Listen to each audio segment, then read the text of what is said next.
नमस्कार दोस्तों, स्वागत है आप सभी का आपके अपने YouTube channel the study world में।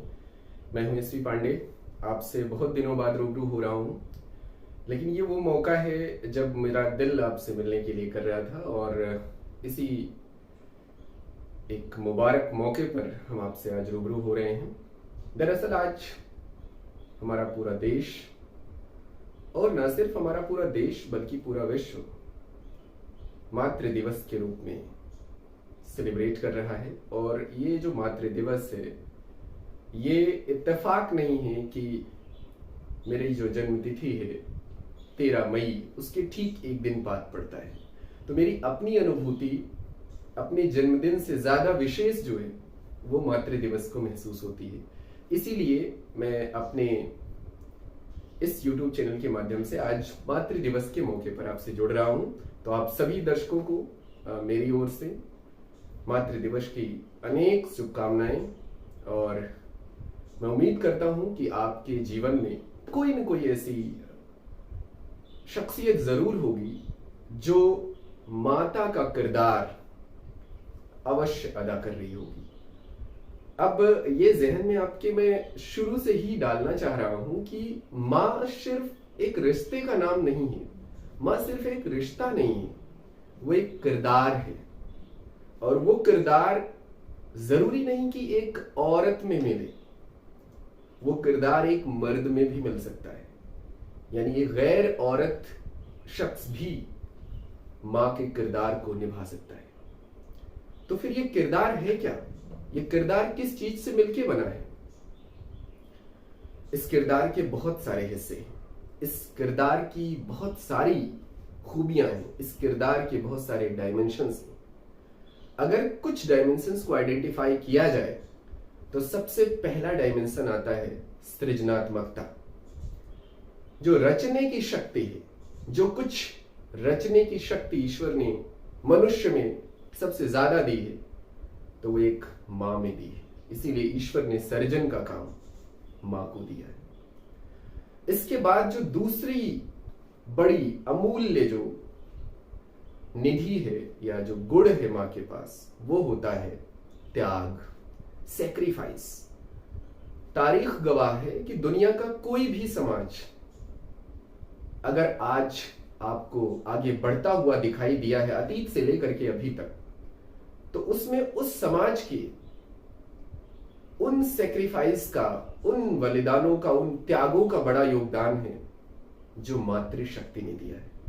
चाहे वो पौराणिक आख्यानों में आप पढ़ लें तो वहां मिलेगा, चाहे वो स्वतंत्रता आंदोलन में, भारत के स्वतंत्रता आंदोलन की लड़ाई में पढ़ लें वो वहां मिलेगा। और यहां तक कि हमारे स्वतंत्रता आंदोलन में कुछ ऐसी शख्सियतें मिलेंगी जो मां के किरदार को निभाते हुए स्वतंत्रता आंदोलन के संघर्ष में बहुत निर्णायक भूमिका अदा की। कुल मिलाकर के मां का जो किरदार है वो कई कई क्षेत्रों में दिखाई दे सकता है। तो पहली चीज सृजनात्मकता, सर्जना की शक्ति जो मां को दी हुई है ईश्वर ने।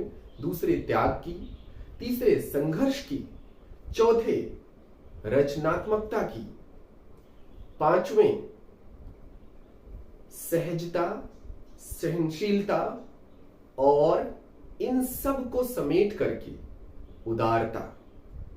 उदारता में न सिर्फ वो अपने रिश्ते को, अपने द्वारा निर्मित रिश्ते को, अपने आसपास अपने परिवार के रिश्ते को संभालती है, बल्कि जो जो उसके मातृत्व के आंचल में आना चाहे वो सबके लिए द्वार खोल के रखती है। वो मुझे बड़ा एक फेमस सा वाकया याद आ रहा है कि एक बार मुनव्वर राना साहब ने अपने इंटरव्यू में कहा था, और मैं मुनव्वर राना साहब का खास तौर पे इसलिए जिक्र कर रहा हूं क्योंकि मातृ दिवस पर अगर बात करनी हो तो बिना उनके शेरों से बात को जोड़े हुए मातृ दिवस के बारे में बात जो है वो मुकम्मल नहीं होती है।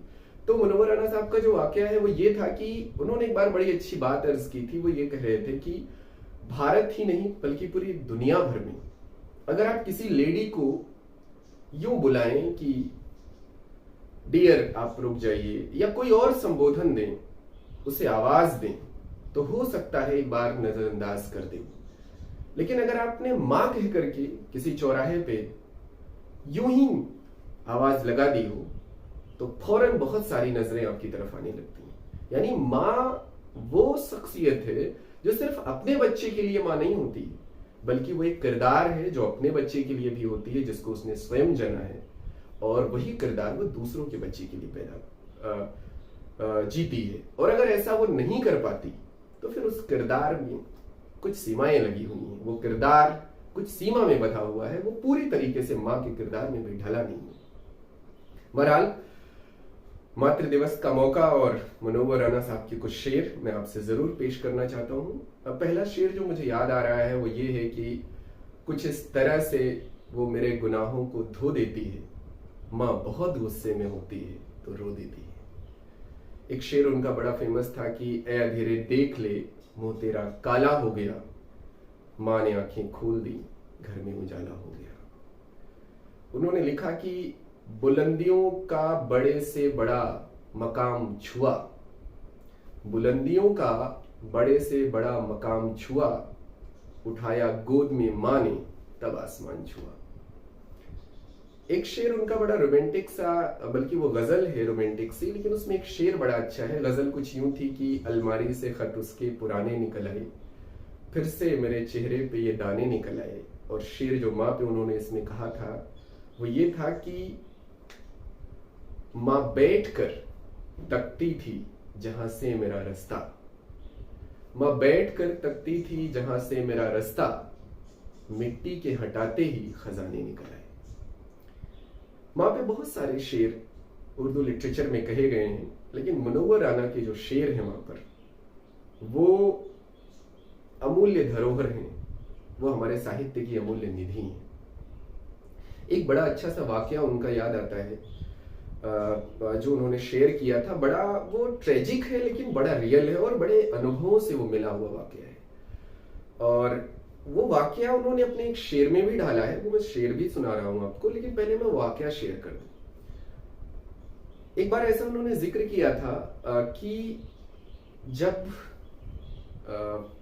पोस्टमार्टम होता है तो वहां पर क्या होता है कि लाशें पहचानने का काम करना पड़ता है, क्योंकि पोस्टमार्टम होने के बाद जो बॉडी होती है वो नॉर्मली काफी चेंज हो गई होती है।